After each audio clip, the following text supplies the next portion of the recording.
Welcome. For anyone who doesn't know me, my name is Alison. I am the Children and Families Mission Leader in Bishop Auckland Parish. So we are in the far northeast near Durham. You may have already watched the video that I did last month where I was sharing some of our story. And if you haven't, then you can catch up on that on our YouTube, and you'll be able to see some of the story of what has happened in Bishop with intergenerational ministry. The slide that is up at the moment maybe just gives you a little bit of a flavour of what St Anne's Church and Sunday Gathering is like. So we have got a professional graffiti artist on team who has done some graffiti in the marketplace outside the church. We have a lot of fun, as you will be able to see there. But to begin with, so this evening we're talking about why intergenerational ministry. What is the point of intergenerational ministry? But I was very aware that not everyone is necessarily going to come with the same understanding of what intergenerational ministry is. So before we get onto the why, I just want to do a really brief overview of what is intergenerational ministry. So intergenerational ministry, it's going to require 2 or more generations to be there. It doesn't necessarily require all 6 that you probably have going on in life at the moment, just 2 or more. It's a time when we are learning and growing together in faith. The togetherness is really important there. We do that through common experiences, parallel learning, and there is so mutuality is really important with intergenerational ministry. It is not that an adult is more important or knowledgeable even than a child, or that a child can take part more. It is a mutual time of learning together. And one of the hallmarks of intergenerational ministry is that it is interactive, and intentionality is important. What intergenerational ministry is not is multi-generational ministry. So by that, I mean you can have all of the generations together in one building, but unless there's actually interaction going on between the people who are there, so those interpersonal interactions across the generations, it's not actually intergenerational ministry, it is multi-generational, which is a different thing entirely. So I just wanted to do a little bit of a recap of that. And if you have any questions, just unmute yourself and we can do questions at any point.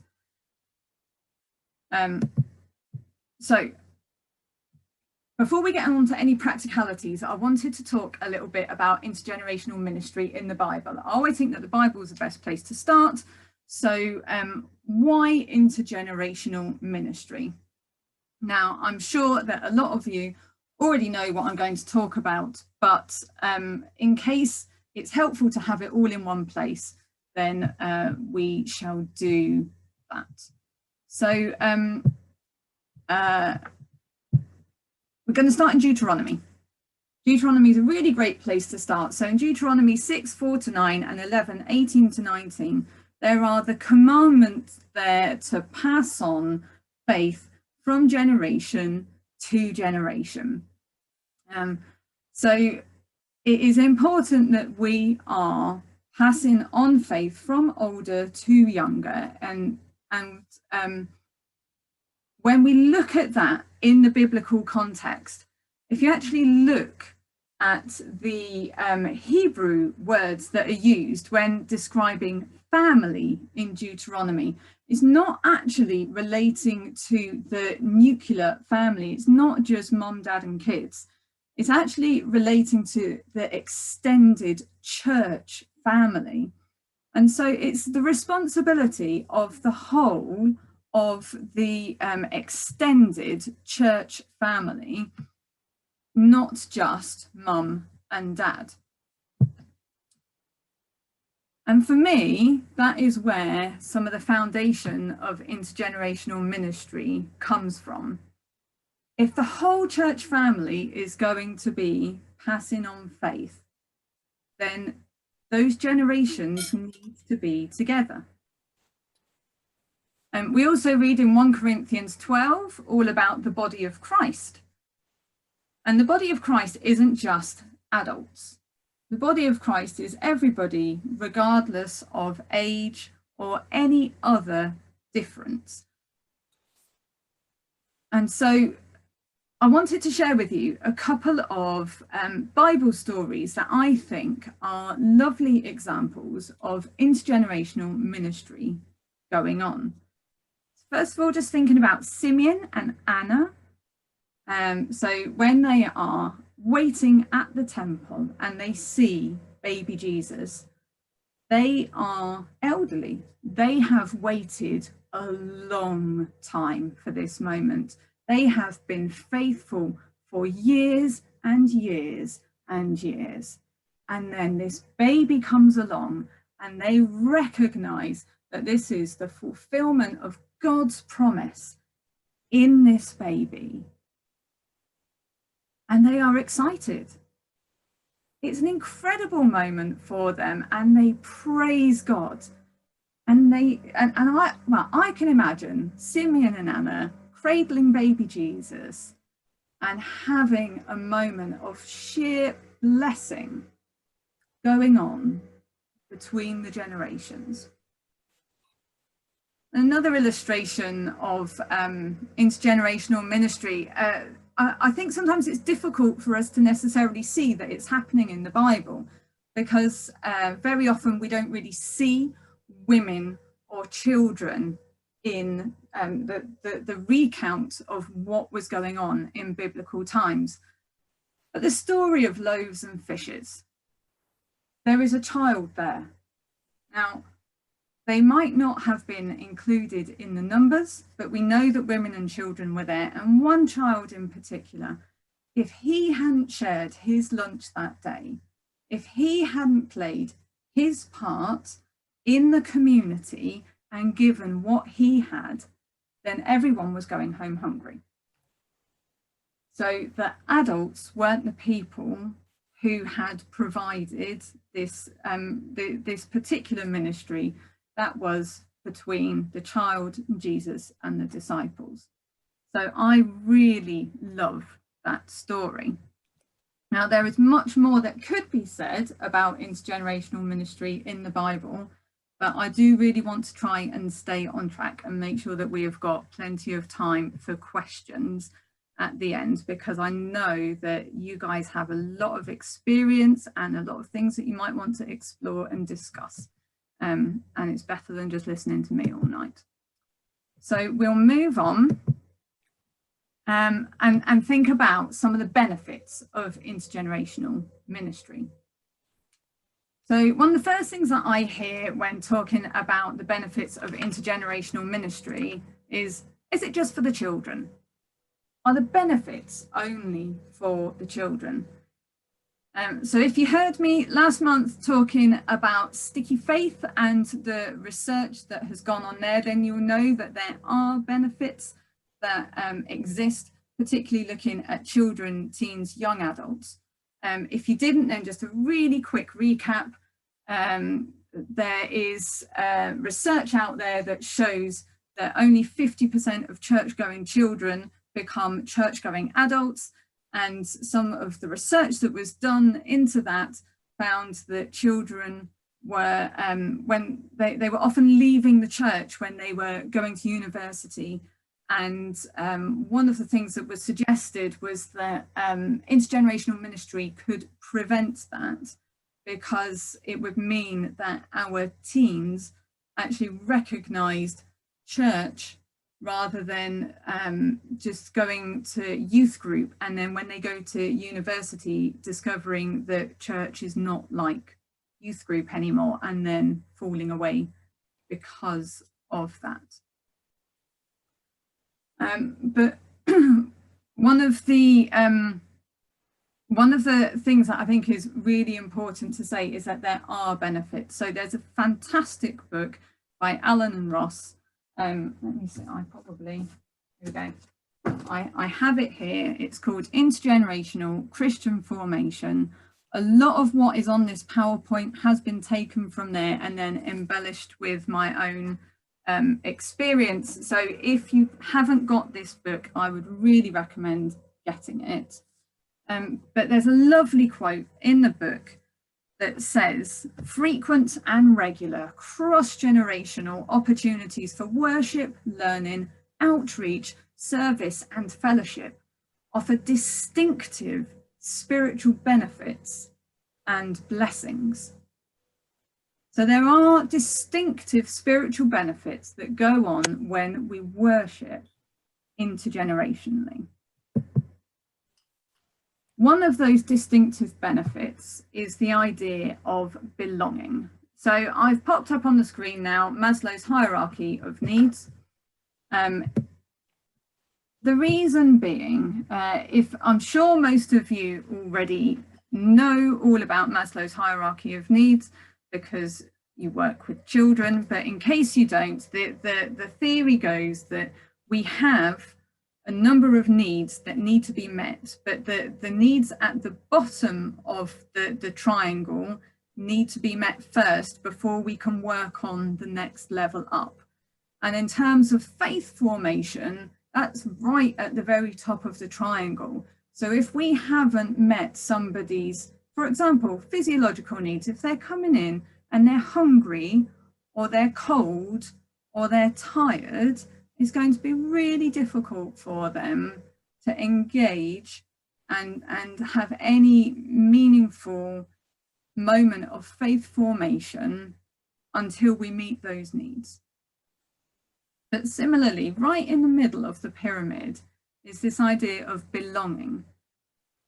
So part of the mutuality of intergenerational worship is that we all belong. We all have something to bring and to give, whatever our age. And so by worshipping in a community where that is embedded within our community, we know that we are part of that community and that we gain also some sense of self-worth from that. The other thing that I think is important to note whilst we're on this slide, just really quickly, going down one, safety needs. We have noticed some of our children, I'm sure you have seen this, they don't want to be separated from their parents. They don't necessarily feel safe when they are separated from their parents. They may be safe, but they may not feel safe. And actually for those children, maybe the thing to do is not to do all of the cajoling and all of the things that we can put in place to help them feel safe, other than keeping them with their carer.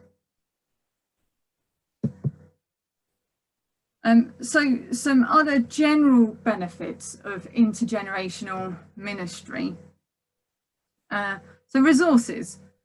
It's one of the ones that I find maybe a little bit crude to talk about because I don't really like to think of people as resources in that way because I'm not entirely convinced it feels very holistic. But the reality is certain generations have more or less to give of things like energy or time or finances or wisdom or enthusiasm. And all of those are incredible resources to have. But if we have a church that is missing certain generations, then we are going to miss out on some of the resources that could otherwise be at our disposal in our church. Case in point for me at the moment, I'm sure lots of you are finding it too. I'm really struggling for volunteers in church at the moment because a lot of the people who were previously volunteers, who were time rich, were older people, and they are not feeling safe to be back in volunteering, for example, in a toddler group, whilst COVID is still hanging over us. And I cannot just replace them with people my age who are otherwise working or raising their own children. So we know that, you know, for me, I'm really missing our older people at the moment, not just because of that particular resource, but that is one reason that it is hard without them at the moment. Another major thing that happens for everybody is character growth. So when we are in a situation where we are all mutually part of the family, we are going to grow in character. Now, sometimes growing in character isn't a comfortable thing to do. It can be a bit difficult, but there are opportunities, for example, mentoring that can go on, that if we are missing, maybe our young adults, for example, if they're missing from our church, then we're missing out on a whole generation to mentor, but we're also missing out on learning the skills of mentoring those people. And that is an incredible bit of character growth to go through, to learn those skills. And also, so looking about when we have mutual submission, then we have respect for each other. And in that case, we grow and our gifts can grow. So, for example, there is one particular child who I'm thinking of in our church who is who clearly has a healing ministry. Now, if she is not within the church body when within our worship, then she doesn't have the same opportunity to grow in that healing ministry amongst people who have years of experience to help her. But also, the adults are going to be missing out on that opportunity to nurture.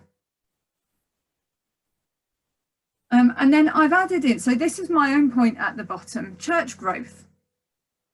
So I spoke last time about our, we came to Bishop, and our intergenerational service is a church plant. And what we have found by going with intergenerational ministry is that the people who are coming along and who like that sort of service are people who do not like the segregated ministry or other styles of worship. And by offering intergenerational ministry within our parish as an option, then we have been able to double the size of our church. And I hope that that will be the experience of other people too. We're going to go through some of the ages now to think about some of the specific benefits to different ages. One of the things that we hear a lot is it just for the children? So we are going to start with the children first, and then we're going to go up the ages. Now, these are by no means the only benefits. The point is that I'm going to highlight some of the benefits so that they are out there and you can quote them to someone else if you are needing to do that to get someone else on board maybe, or if it's maybe something that you haven't thought about before, then that's brilliant. If you want to add something at any point, then do. But we're going to start with children first. So, benefits for the children. So when the children are not sent out and segregated, then they are being nurtured spiritually, and there is no separation from their carers. Now, not every child finds that to be an issue, but for some children, that is a really big deal. So that is a huge benefit for them. Another big benefit for them is that they learn the way of the community. So the Deuteronomy passages that talk about passing on faith, they talk about passing on faith in very much like the everyday and in a modeling way. So if we are not modeling the way of our church community to our children, then it's going to be very difficult for them to learn that. Now, I do think it's important to say at this point, what looks like learning the way of the community at different ages, it is going to look different. So, for example, my 3-year-old is very likely going to join in with sung worship. In fact, we had a beautiful moment a couple of weeks ago when the sound of music started, and a number of children who had been playing with some Lego further back in the church, they ran, and I mean ran at full pelt to get to the front so that they could pick up some streamers, so that they could worship wholeheartedly. And I just thought in that moment, what an incredible thing to see, and what a wonderful example that they are setting everybody else here. That, you know, if that is how we approach worship, as in I am desperate for this and I am enthusiastic and I am going to run to worship my God with my whole being, then that's just incredible, isn't it? Something that was new to me, I wasn't aware of this previously, I have to say, but apparently children, they've done some research and it shows that they're more likely to remember faith stories of people they know rather than Bible stories. So on this Sunday just gone in our intergenerational worship service, there was a particular point when my husband, who's vicar, was talking this week, and it's always interactive, and he asked a question about people's previous experience of God in a particular type of way. And we had people from a whole, I'm trying to think how many different generations, at least 4 generations, either said into the microphone because they were brave, or they wrote it down, or they told us afterwards, or they were discussing it afterwards. And that means that the children who were there have now heard some faith stories of adults they know, or children they know, and that will be more memorable for them than Bible stories. The other thing that I think is really important is that children are upheld and they're encouraged as a full member of the body of Christ. People who know me know that I really hate the term junior church. Now, I think it's fair to say it's quite obvious that I love intergenerational ministry, and I'm not particularly keen anymore on the children being sent out anyway. But if you do send the children out, I just hate the idea of calling what they do junior church, as if it is somehow inferior, smaller, less than, when children are full members of the body of Christ. And when we listen to them wholeheartedly, when we ask what their experience is, or what they think about God, what they have learnt from a passage, and we listen to what they have to say, then they feel that they are part of the body of Christ. Moving on to the teens. So there's been some lovely research done that shows that teens who are about to transition on to university, have got higher faith maturity levels than those who have been in a segregated ministry. I find that really encouraging. Anything that we can do that is going to build our teens up before they are flying the nest, I think is a good thing and really important. Now, it's also really important to say at this point, intergenerational ministry, it isn't necessarily just a Sunday morning. We can do intergenerational small groups, we can do acts of service, we can serve our communities in an intergenerational way. There's all sorts that we can do intergenerationally. That doesn't mean to say that I don't value the youth group. I think that, or an older person's group, or a midweek kids group. I'm not saying that everything has to be intergenerational or saying that there is no benefit in anything else. What I am saying is what the benefits are of being intergenerational in terms of our main act of worship in a week, whenever that happens to be. The other thing that is really important to teens, so parents can be encouraged in that they are the most influential person in the teen's life, even when we don't feel like it. We apparently are. They listen to us, even if they don't show it. Who knew? But non-parent mentors have also been shown to be really important. And so if they have more than just the youth group leaders, but a lot of potential mentors within the church, they have a lot of people at their disposal to talk to share faith with.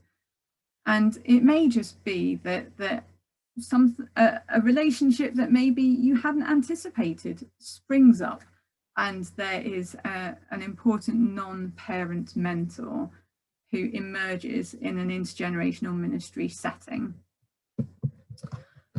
Moving on to our emerging adults, our young adults, so kind of 18 to 25-ish. Benefits for them. We've already talked about how they stay connected to the faith community, how they're less likely to leave the faith community. But it's noted that for these young adults, that non-parent adults still have a really high level of influence. And so it's important for them not to only be in a peer group, so that they can interact with other non-parent adult mentors. And then adults. I hear very often, I don't think that there's any benefit for the adults. Wow, that's not true. So again, research shows that adults have an enhanced faith formation when they worship intergenerationally. So adults are forming faith better in an intergenerational setting than when they are in an adult-only worship service. It's fair to say that they can be challenged healthily by questions of other generations about traditions and givens, things that maybe they had never thought to question. And that's a really healthy thing to do when we are forming faith, is not to blindly accept something that we're told, but to question something, to wrestle with it, to work out what it is that we believe and why we believe it, so that when something comes and rocks our boat, we are steady. They're also assisted to reflect upon their faith. We tend to find that happens in part because we have a very interactive service. We're not typical in that we don't tend to have someone who is stood at the front who preaches a sermon without at least asking some questions that and expecting interaction back from people who are sat in the pews.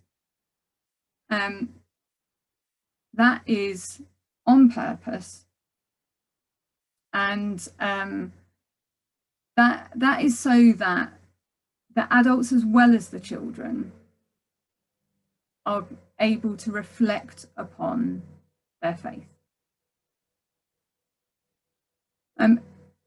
Younger adults and middle adults gain wisdom from older adults. As a middle-aged adult myself, I love gaining wisdom from people who have maybe parented teens before. That's really helpful for me. Or who've maybe been through difficult transitions that I may face. That there's certainly a lot to be gained from the wisdom of those older than me. And there's always that point when someone younger than you comes out with incredible wisdom, and you gain something from someone younger than you as well. And then older adults. Older adults often have to deal with quite a lot of losses. Now, it's not necessarily talking about losses of people, although that does happen more,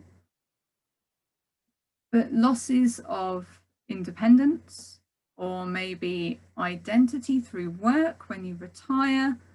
All sorts of losses occur in older adulthood that can be really difficult to endure. And one of the things that we see and is commonly seen is that younger people, often especially children actually, comfort the older adults through their losses. There is a certain sense of hope and joy that children bring to older adults. I'm sure we've all seen the programs where you've got preschools in a care home, and you see the joy that older people have by spending time with very young people.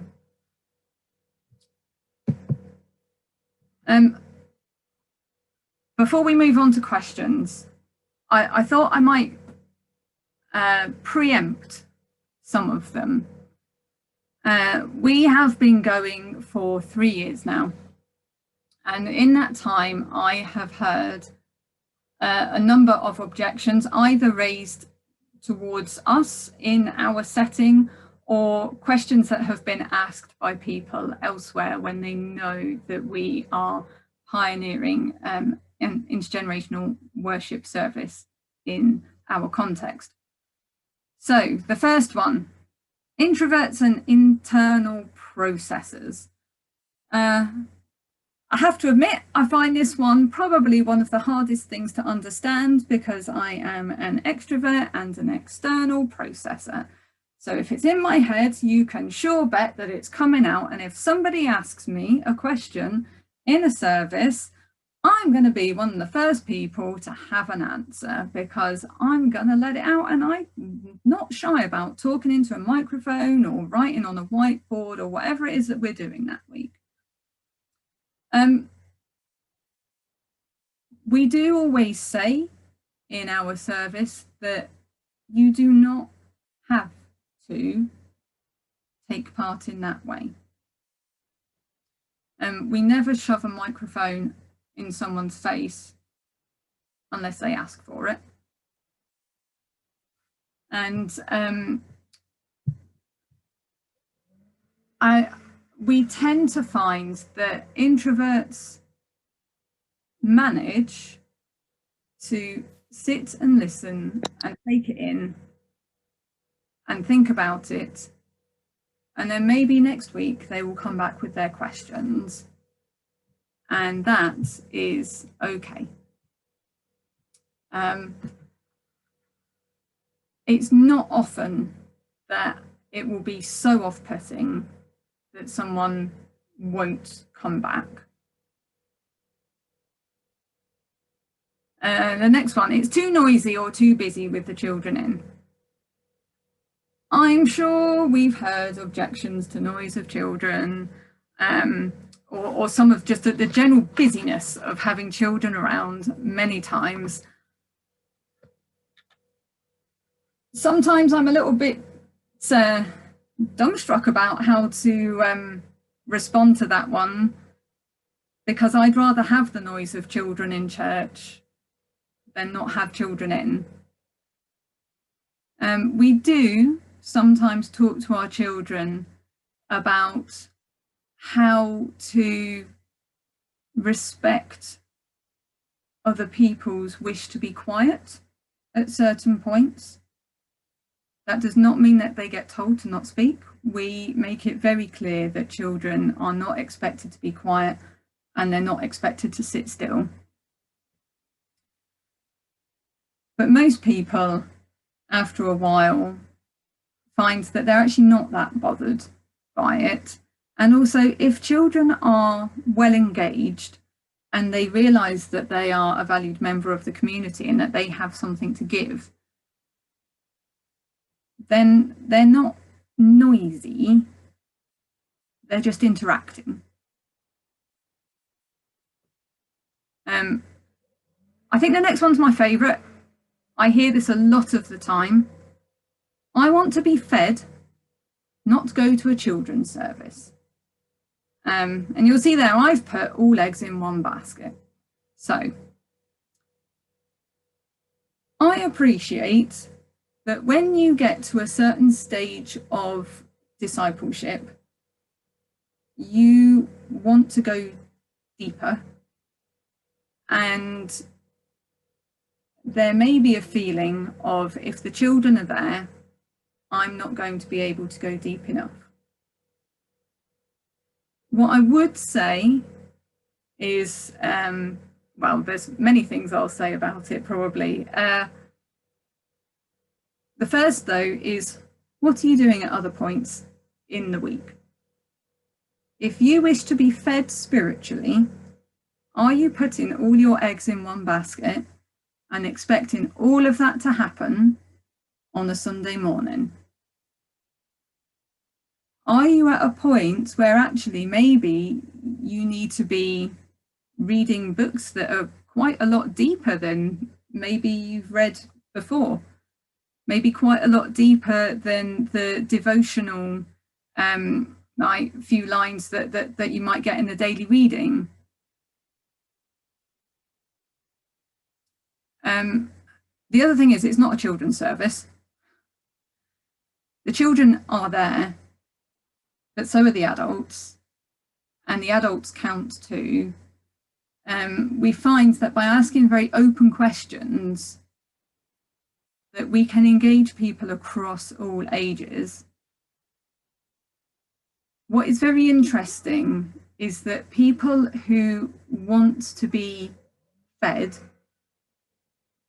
sometimes what they're really saying is, I don't want to question my faith and to work this out for myself. And there is some fear that is rooted within that. Sometimes it is, I would rather someone just told me what to think, because then I don't have to think for myself. We tend to find that that can be problematic when you need a deep faith. The other thing that I wonder about sometimes is whether we've lost the art of Sabbath. And by that, I mean, when we get parents, so it doesn't tend to happen very much in my context. Our sending church was in the south, and I know that it would be an objection far more by parents in a middle-class southern parish that they want to send their children to children's group because they want that bit of time and they want to be refreshed, and it's almost like they're asking for the spa day equivalent of some sort of spiritual feeding. I sometimes think that that is because they're not practicing Sabbath in terms of the rest that goes with Sabbath as well. And if we're expecting to be refreshed and replenished on a Sunday morning within that hour or 2 hours that we are there, then maybe we're expecting more from our worship service than it was really designed for, as in the Sabbath lasts for 24 hours, not one. I will leave that in the air. I do appreciate that may not be everybody's experience or even how people feel. One that I hear quite a lot is, "It did me no harm." So you could look at me and say, well, I went to children's groups as a child. I'm in church now. It did me no harm. The point is, when we look at these statistics of 50% of people falling away, not the 50% of people who are in church now who we need to be worrying about. It's the 50% of people who are no longer here that we really need to listen to. So in my family, there's me and my brother. It's just the two of us as siblings. I go to church. My brother does not. We are that 50% split. So I could argue until the cows come home, it did me no harm, but that doesn't make up at all for my brother who is no longer in church. And I think sometimes we need to realise that church isn't just about us. And I tend to find that intergenerational church challenges the sense of me and I, and places a greater focus on us and God. Something that I hear from ministers, it's too hard. I can help you with that. There are things that I can, there's resources that I can point you in the direction of that will make your life a lot easier. It doesn't necessarily need to be hard. It is different. It doesn't necessarily need to be hard. And I get that different does require some learning, some change, and that can be a hard thing. But there are plenty of people who have learned, and it's not too hard. Like I say, I can help. Do ask questions if you want. I asked my husband, I said, look at this slide, common objections, what have I missed? And he said, it's not proper worship. And I was like, well, what do you mean? And he said, well, really, what people are referring to here is it's a change. It's not what I was used to when I was growing up. So therefore, it's not proper worship. Change is something that it can be very difficult for us. It's maybe, I'm going to leave the idea of change for now because I think it might come out in the questions.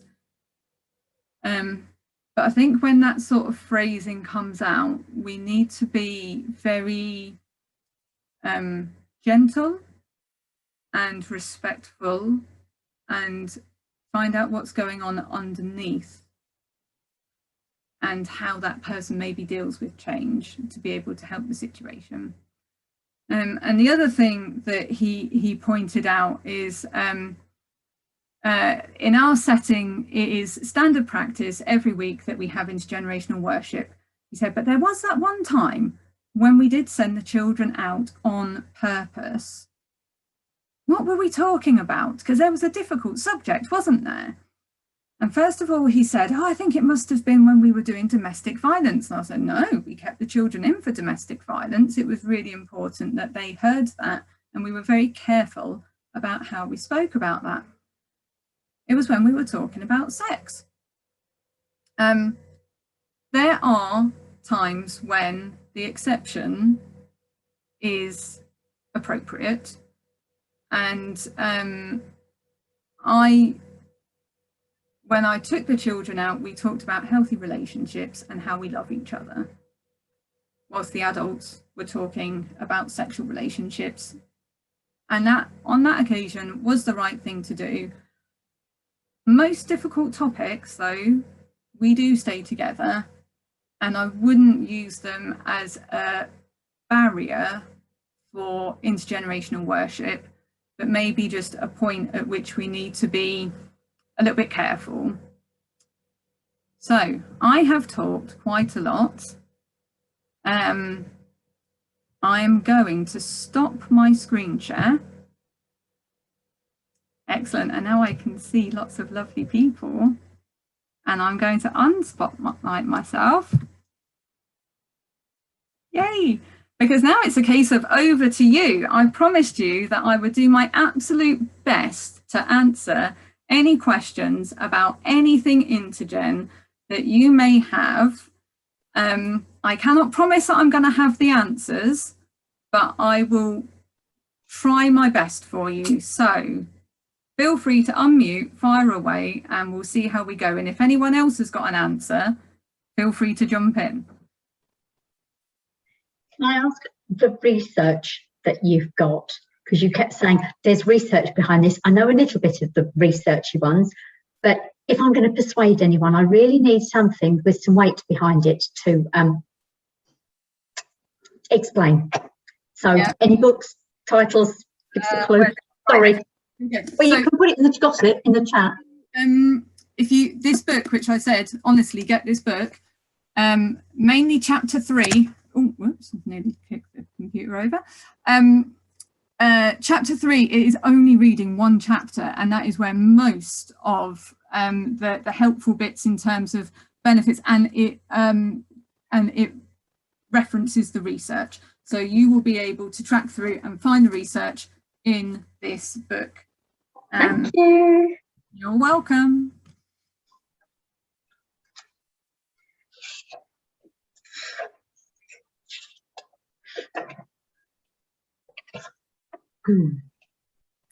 I love your description of the spa day Sabbath, Alison. It's one of those things that we come up against again and again.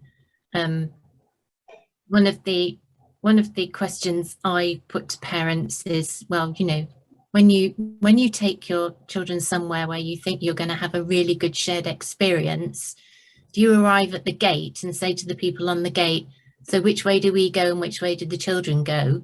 You assume you are going to share this together and gain something from it together.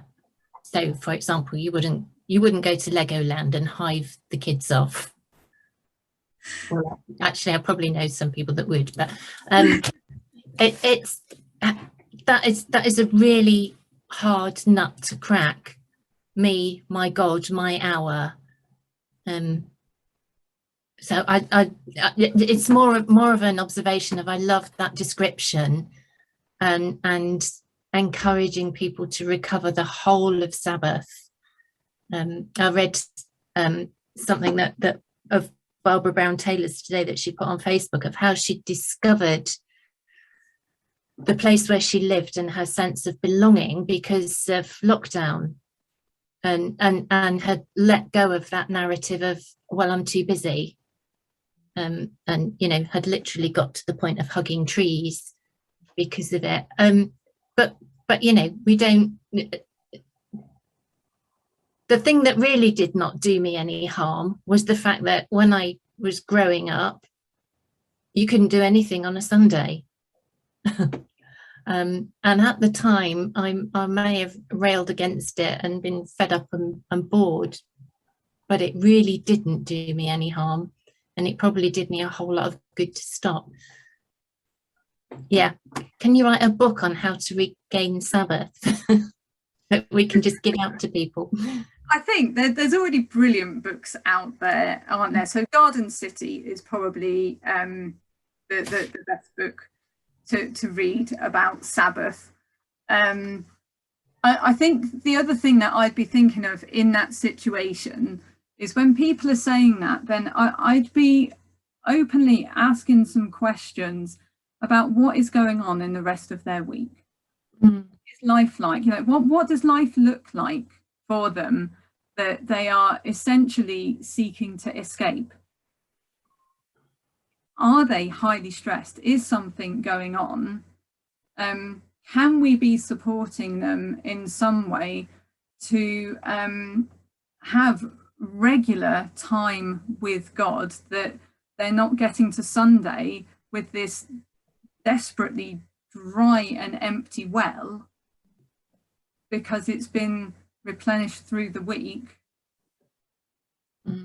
Or for example, are they, I don't know, listening to podcasts or like something more than just expecting everything to happen on a Sunday morning?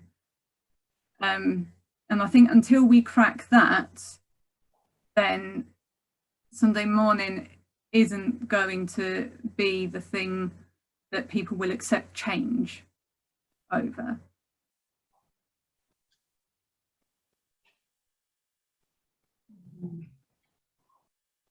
I hope that's helpful and not negative. I hope that's positive. Can I ask a different topic? Yeah, go for it. Okay. So just from the level of sound, we run an intergenerational service and have done for 2 years, once a month, but not weekly. I'd like to move more weekly.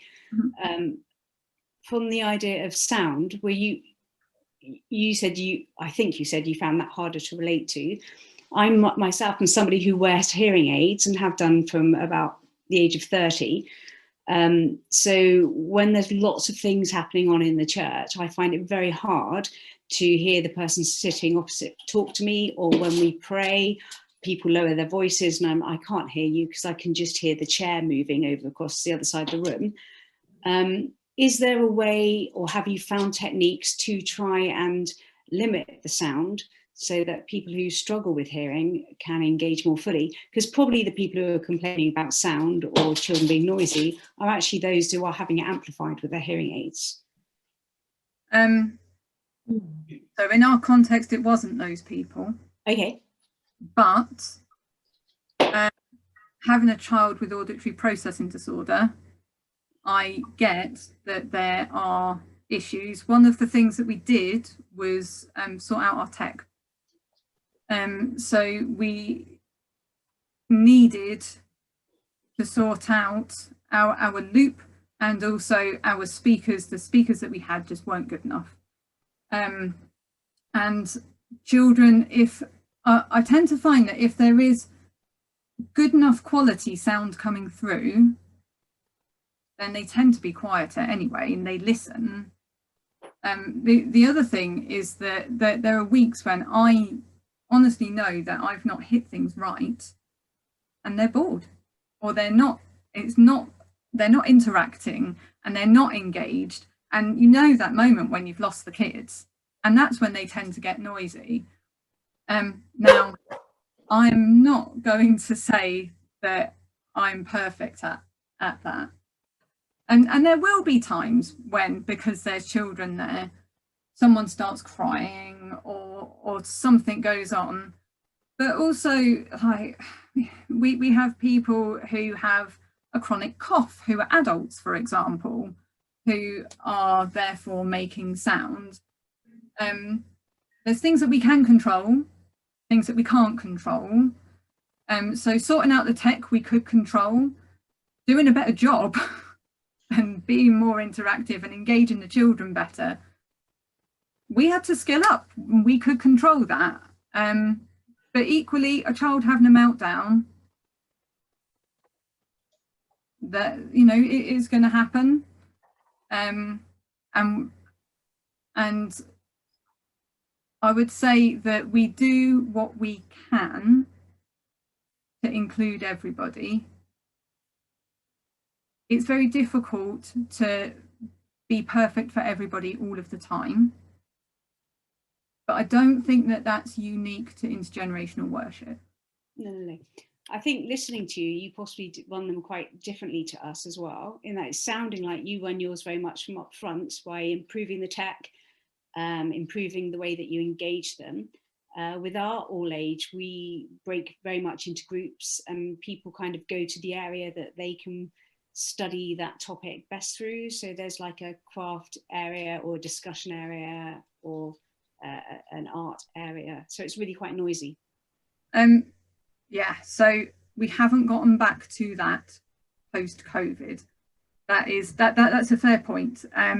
Pre-COVID, Explore Together was a brilliant way, and so you might have your craft area, or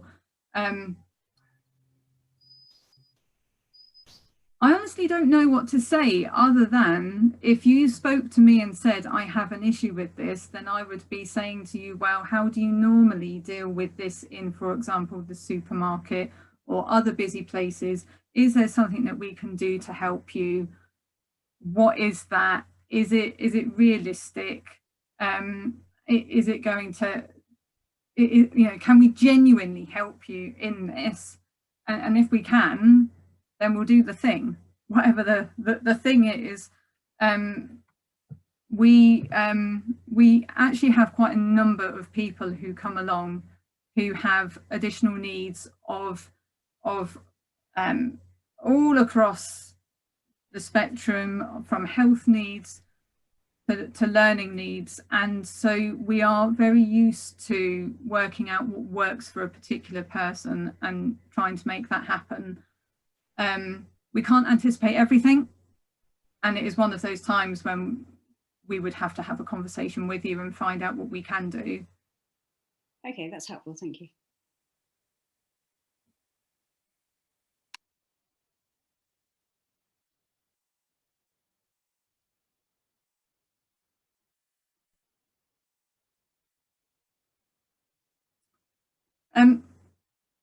Before this evening, there was someone who couldn't come along who had a question, and they pre-submitted their question. So I will let you know what that question was now, and talk just a little bit about it. It's in part off the back of the last video when we were telling our story of Sunday gathering. And the question went like this. It was very interesting to hear how we had planted Sunday gathering and how it had been intergenerational from the outset. But what about churches that are established and are considering changing? Because it is a big change to go from having segregated children's and youth work to having intergenerational ministry. What would I say? I went away and I thought about it quite a lot, and I read and I prayed and I watched videos and yeah. In terms of models of change, if you ever look at how different people approach change, different people approach it in different ways. Now, I am an early adopter. So if someone says that they're going to do this new thing, then I'm like, I'm there and I will do the new thing from the start and we'll see how it goes. And I'm very happy with that. Now, obviously not everyone likes that at all. The people will come on board with something at various stages. Some people prefer to see something that's very established before they come on board. Some people will grumble and grumble and grumble, but they keep coming anyway. And there's a whole range of everybody in between. So how do we deal with that sort of change? Well, I mean, first of all, honestly, I would probably go away, and if you're not already familiar with change management, I would suggest that you read up about change management. It doesn't necessarily have to be Christian. You can look at it from a secular point of view and work out what the difficult points might be, how you might get through them, how what the good things are to do at different stages. Would I suggest that you just do a dramatic change in one go, and like from this Sunday we're going to be intergenerational and that's how it is? Normally, no. Now I'm going to say normally because I'm very aware that with COVID, a number of churches have had their hand forced and they don't have the volunteers available to run their children's groups anymore. So they're finding themselves plunged into intergenerational ministry or no children, whether they like it or not. If you're in that situation, or if you are thinking that you want to make a change, but it's going to be something to do over time, I think the first thing to do is to talk to people. You need to say to people what is happening and why. You need to communicate. And I think that people hate being in the dark. So if you have managed to communicate what is going on and why, then that really helps as a first thing. If you have the choice, would I suggest just going straight in for Sunday? No, I wouldn't. What I would suggest is integrating bits of intergenerational ministry into what you already do. What do I mean by that? So for example, you could have a little slot at the beginning before the children go out where you do something like This Time Tomorrow, which is a brilliant way of interviewing people from the congregation, from the London Institute of Contemporary Christianity. Look it up if you don't know it, This Time Tomorrow, or something like Big Chair, Little Chair, where you put an adult on a tiny chair and a child on a bar stool, and you get the child to interview the adult, or vice versa. Or maybe you, what little things have we done in the past? Prayers together. They are a really good way to start doing something intergenerationally. It is, I think it's an easy way to introduce an interactive element to your service where everybody can take part, and then we can all hear from each other or see, however you do it. When you have had some element of intergenerational ministry going on for a while, then it's much easier to say, oh, do you remember when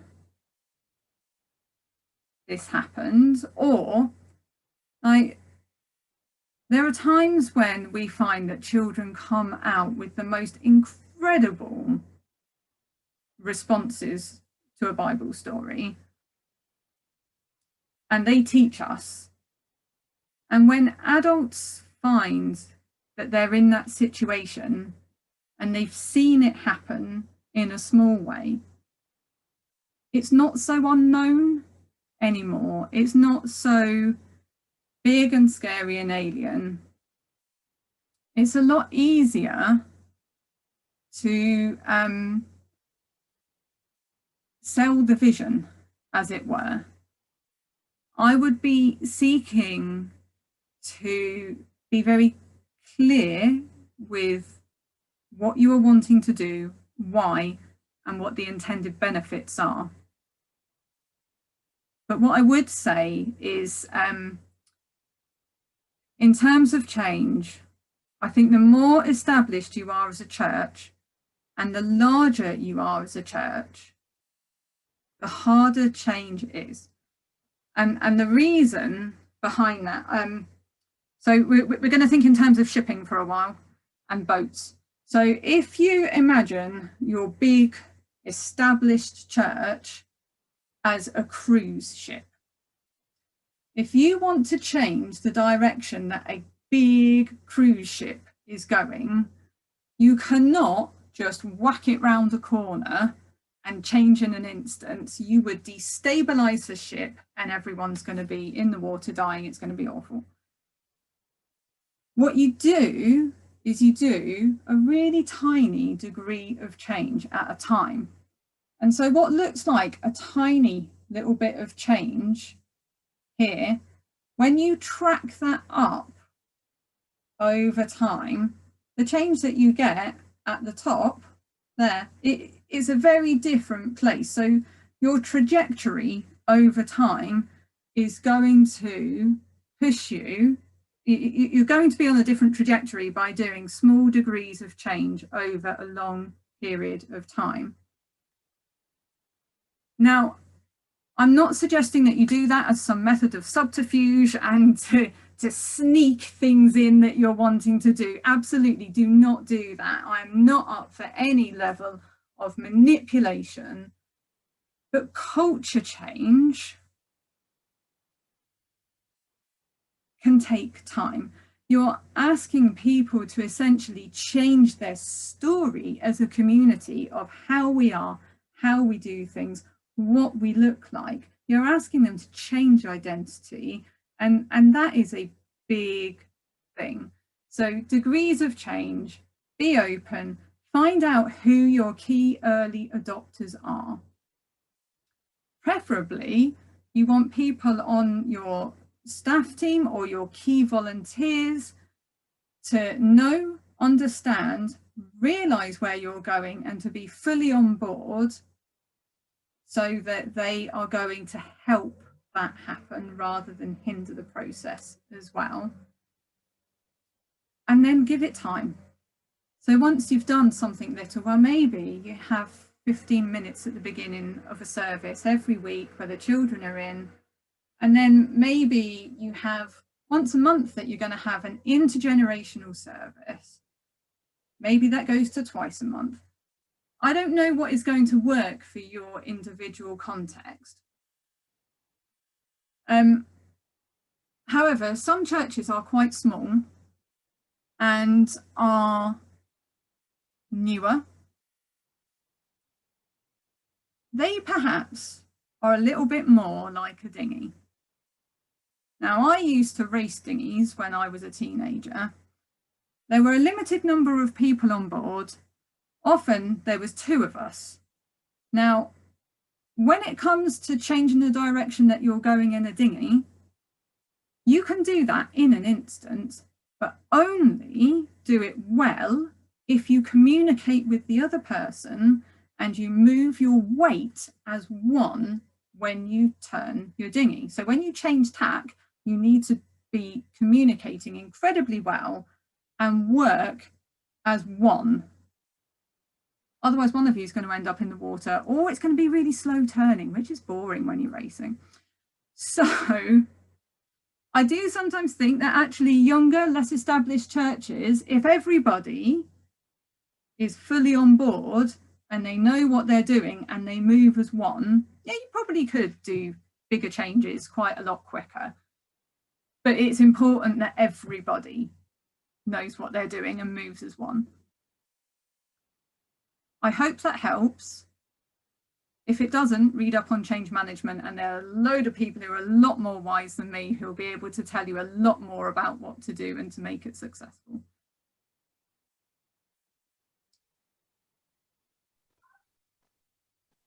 I did think that somebody put in the chat that it would be helpful to see something like this that works. If you come across any churches that you know do this well and would have it on their website or something, can you share it? Because I think, in all honesty, the only way to sell it to a church is to say it works here and it looks a bit like that. If you've not seen it done and it work, how do you say it will? the research is all very well, but they're not here. They don't know of Mrs. Brown, and they don't know our sound system, and they don't know little Tommy and how loud he is. I can go on. Yeah. So, okay. Sorry. I suggest not looking at our church in the last couple of weeks because we have had horrific tech problems. But if you look us up on Facebook, we're Bishop Auckland Parish, you will be able to see how we are operating in a COVID way at the moment. Now, this comes with the caveat of there is a lot less interaction between people happening inside the church building. You will not see that in by watching the video. What you're not seeing is the discussions that take place outside the building when we pile out and chat in a place that is less risky in terms of passing on COVID. Now, I know that lots of people are not mask wearing in their churches, they're sitting together. That is not where we're at as a church at the moment. So it is, a lot of it is filtered through the front, and we are not moving around in the same way at the moment. We are building our confidence, and that may change.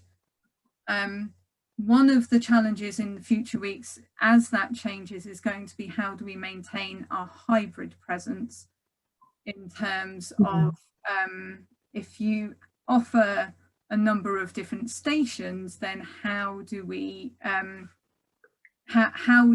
offer that for people who are at home? I'm just going to pop in a chat where the name of our parish, because someone has just asked.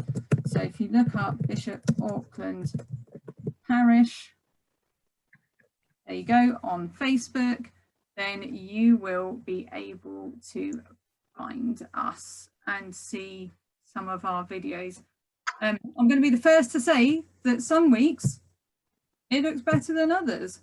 One of the things of intergenerational ministry is that it can be quite messy. We're okay with that. I don't think that faith formation is clean.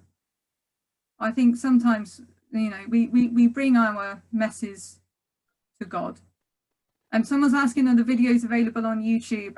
We have not uploaded our videos to YouTube for a while because they were getting virtually no views, and it was taking about 2 hours of time because there's such big files, and it was a pain getting it sorted out. So sorry, no, that won't be on YouTube. This will be on YouTube in the future because I'm not streaming it via Facebook. I'm going to get it straight up from this computer, but that's not how we roll on a Sunday. I know everywhere's different. We have chosen to be on Facebook because we're a relatively new church, and there's a lot of people in our community who have got no idea what church looks like, but we have quite a few followers on Facebook. So we pick up quite a few people who go, oh, didn't realise church would be like that. And so that's why we stream on Facebook. However, if you are not on Facebook, you can Google Bishop Auckland Parish.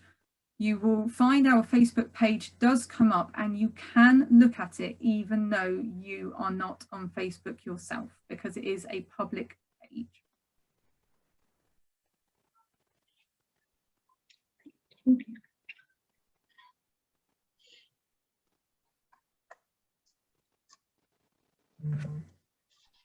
Anybody else have any burning question?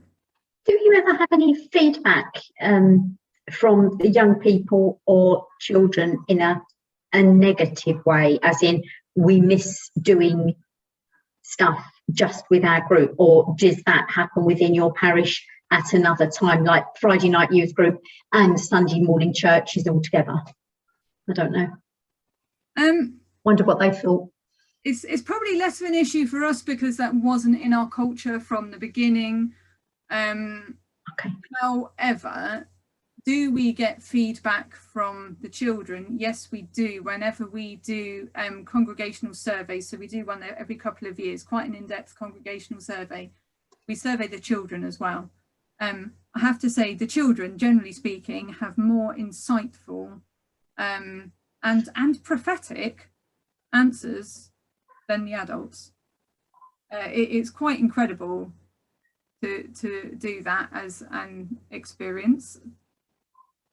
So yes, so they do get, and I mean, I talk to them all the time and ask them what do they want and how do they feel, and are they happy, and we do other things, although rarely just the children. The youth do have their own youth group that is on a different night of the week. Thank you. Welcome.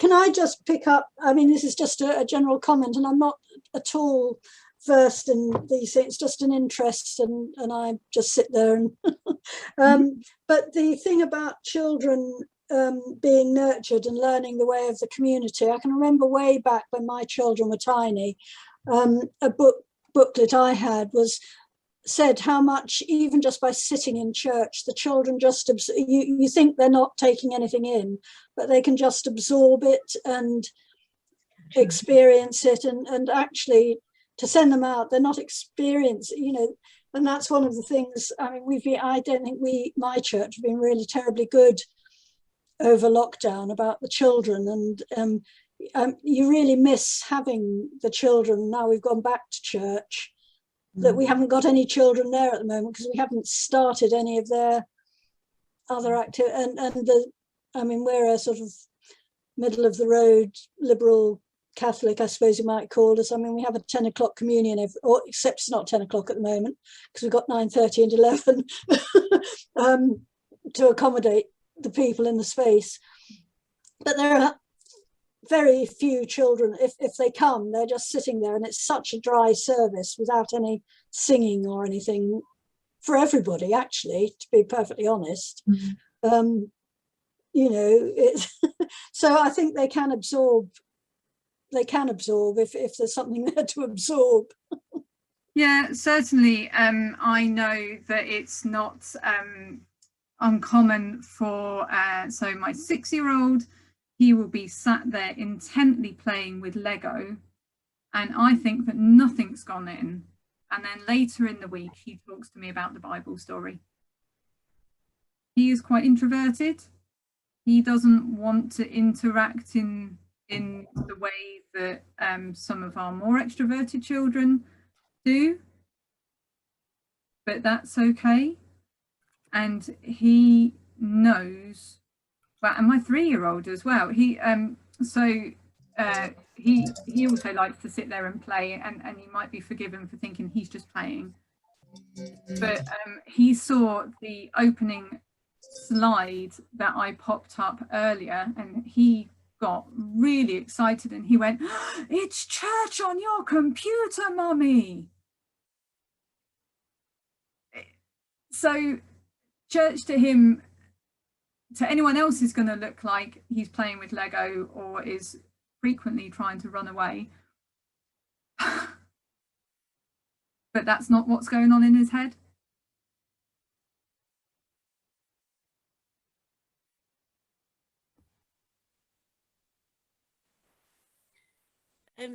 It's been really useful to hear all about the benefits and the thinking behind intergenerational church and why to do it.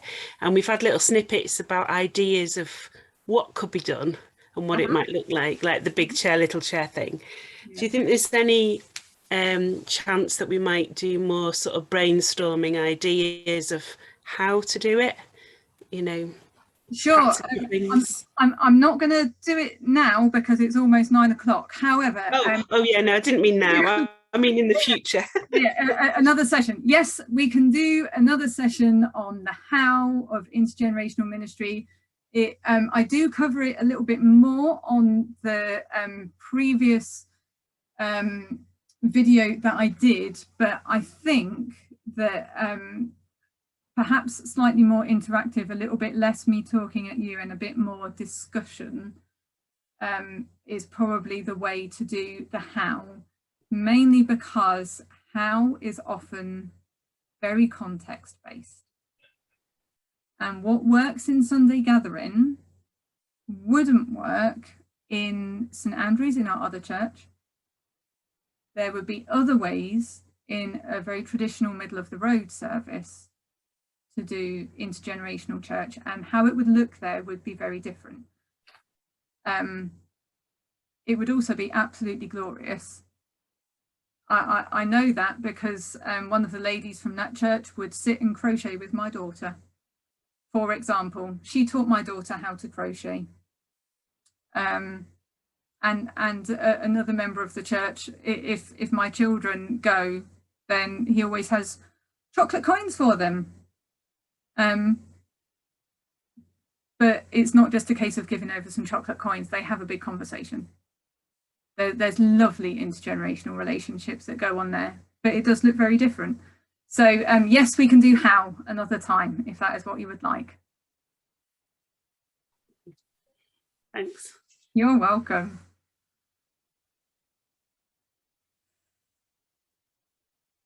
Right then, I think everyone's feeling a bit done. People are slowly ebbing away and it is time. So my daughter bought me this earlier because she's like, oh, she knew that I was nervous. And so she wanted to get me a little something to encourage me. And so, yes, chocolate always encourages me. So it's Please feel encouraged. It was really, really helpful. Really good. Thank you. I'm glad it's helpful. If anyone has got like really specific questions, or if you feel like you need a one-to-one to like really thrash things out for your community, or if you feel like if you're not in charge as such, if you're not the vicar, minister, whoever might need to be able to have a one-to-one, I'm very happy to do them. I've done them for a number of churches. And so if that is of interest, then message me on Facebook and we will sort out a time and I will do what I can. I'm not going to profess to be someone who knows everything. I will be very honest about what I do and don't know, what experience I do and don't have. But we have been on this journey for 3 years now, and I'm very happy to share what we have learned. So yes, get in touch if that's you. All right then, everyone, I hope that you get a really good night's sleep tonight and that you feel encouraged and can go away and think about whatever it is that God is prompting you to think about.